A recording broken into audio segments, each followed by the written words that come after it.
अस्सलामुअलैकुम दोस्तों, आज मैं आपके लिए साग बनाने की एक अनोखी रेसिपी लाई हूँ।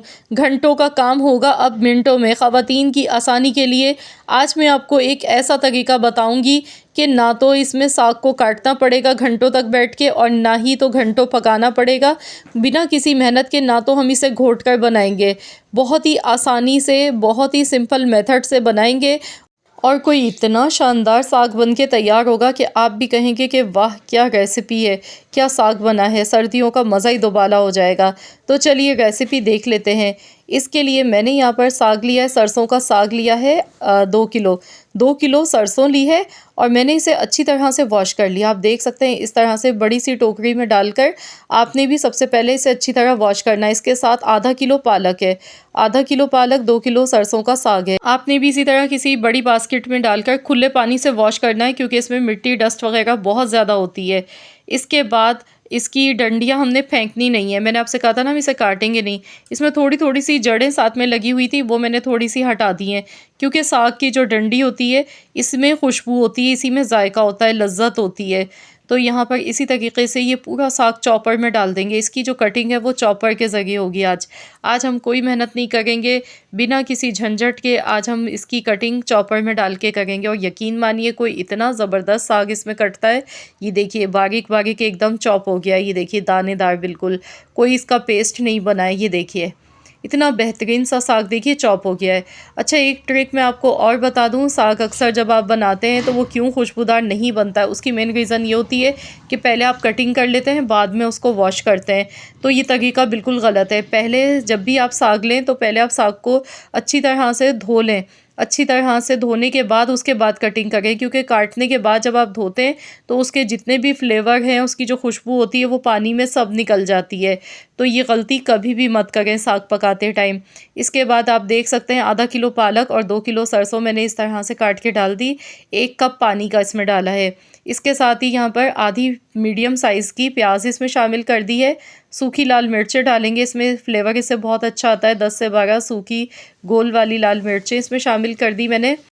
और अब हम इसमें डालेंगे हस्बे ज़रूरत नमक। नमक इसमें ऐड कर देंगे। इसमें पानी आपने ज़्यादा नहीं डालना है। मैंने आपसे कहा था ना कि घंटों का काम मिनटों में करेंगे। तो आज हम इसे बनाएंगे प्रेशर कुकर में। आधा चम्मच हल्दी पाउडर का मैंने इसमें शामिल किया है। इसके साथ थोड़ी सी चिली फ्लेक्स डाल दी हैं, क्योंकि मैंने साबुत लाल मिर्चें इसमें ज़्यादा डाली हैं, इसलिए मैंने चिली फ्लेक्स बहुत कम डाली हैं। और पिसा हुआ लहसुन का पेस्ट इसमें शामिल कर दिया। अगर आपके पास छिला हुआ देसी लहसुन है तो वो भी इसमें साबुत डाल सकते हैं, लेकिन मैंने यहाँ पर पेस्ट अभी डाला है इसमें। अब इसमें 2 चम्मच के करीब कुकिंग ऑयल शामिल कर देंगे। इससे ये होगा जब हम प्रेशर लगाएंगे तो साग हमारा निकल के बाहर नहीं आएगा प्रेशर से।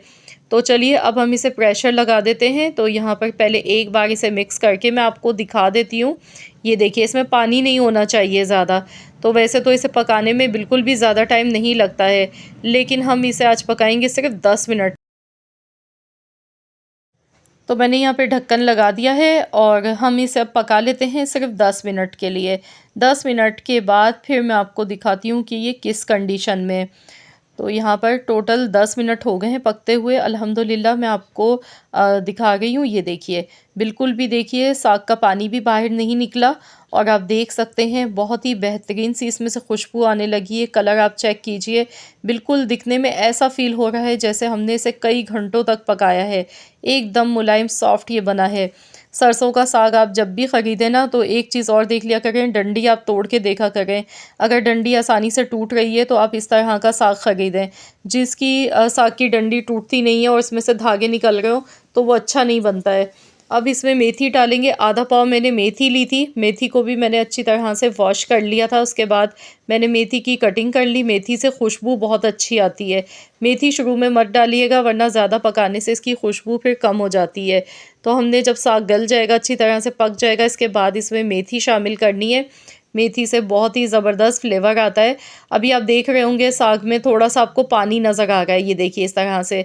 तो अब इसमें हम डालेंगे मकई का आटा, जो कि इसका मेन इंग्रेडिएंट है। ये लाज़मी डाला जाता है, इससे बहुत ही ज़बरदस्त और बहुत ही चिकना मुलायम सा साग बन के तैयार होता है। तो यहाँ पर मैं मकई का आटा इसमें शामिल कर दूँगी।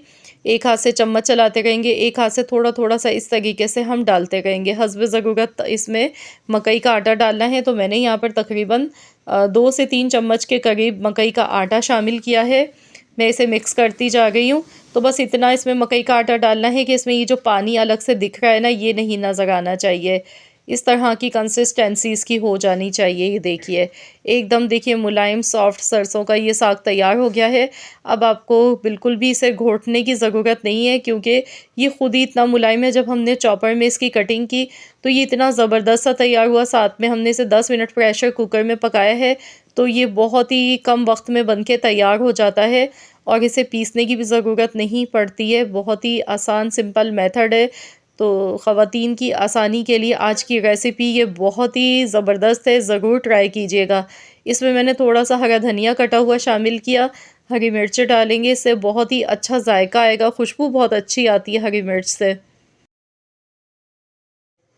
तो यहाँ पर देखिए मैंने मिक्स कर लिया। आप देखिए कितनी ज़बरदस्त इसकी थिकनेस तैयार हुई है बनके।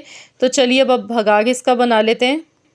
तो यहाँ पर हस्ब ज़रूरत ऑयल लेंगे, तकरीबन मैंने आधा कप ऑयल का लिया है। अब इसमें लहसुन बारीक चॉप किया हुआ जाएगा। लहसुन की मिकदार थोड़ी ज़्यादा लेनी है, इससे खुशबू बहुत अच्छी आती है।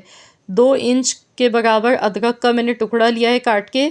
साथ में लाल मिर्चें लिए, गोल वाली साबुत लाल मिर्च इसमें शामिल कर दिए, 10 से 12 अदद। इससे खुशबू अच्छी आती है। और अब हम इसे गोल्डन कलर आने तक अच्छी तरह से सारी चीज़ों को फ्राई कर लेते हैं। अगर आप सरसों का साग महफूज करना चाहते हैं कई अरसे के लिए, तो फिर आप इसमें भगाड़ लगाने से पहले जितना आपको फ्रीज़ करना है, आप किसी भी ज़िप-लॉक बैग में डाल के फ्रीज़ भी कर सकते हैं। ये पूरे साल भर के लिए आप चाहें तो इसे फ्रीज़ कर सकते हैं। थोड़ी सी हरी मिर्चें मैंने बचा ली थी। मैंने यहाँ पे 5 हरी मिर्चें काट के ली थी, थोड़ी सी मैंने साग में डाल दी थी, थोड़ी सी बचा ली थी। इस तरह मैंने तड़के में डाल दी। तो यहाँ से पर अब हम इसमें गर्मा-गर्म ये तड़का लगाएंगे, खुशबूदार सा, बहुत ही ज़बरदस्त सा। तो चलिए अब इसे मिक्स कर लेते हैं। यकीन मानिए इतनी ज़बरदस्त खुशबू इसकी आ गई है और बहुत ही मज़े की रेसिपी है आज की। जब आप इसे खाएंगे गर्मा गर्म चपाती के साथ या फिर पराठों के साथ, यकीन मानिए खाने वालों को मज़ा आ जाएगा, उंगलियां चाटते रह जाएंगे। इतना लजीज, इतना शानदार साग, और वो भी इतने कम वक्त में इतनी आसानी के साथ बनाया जा सकता है। आपकी सोच से भी ज़्यादा आपको बेहतरीन रिज़ल्ट मिलेंगे इस रेसिपी के। तो मेरे कहने पर आप लोग लाजमी इस रेसिपी को ट्राई कीजिएगा। अब आप इसमें थोड़ा सा बटर ऊपर से डाल लें जब आप सर्व करें, या फिर आपके पास देसी घी है तो वो डालें, उससे बहुत ही मज़े का ये लगता है और इसमें लाजमी डाल के खाया जाता है। या तो मक्खन डाल लें या फिर देसी घी डालें, उससे ये कि इसकी खुशबू में इजाफ़ा हो जाता है, चार चाँद लगा देता है इसको। तो आप लोग ज़रूर इस रेसिपी को ट्राई कीजिएगा। मिलते हैं इंशाअल्लाह ताला एक और नई रेसिपी के साथ। तो जब तक के लिए अल्लाह हाफ़िज़।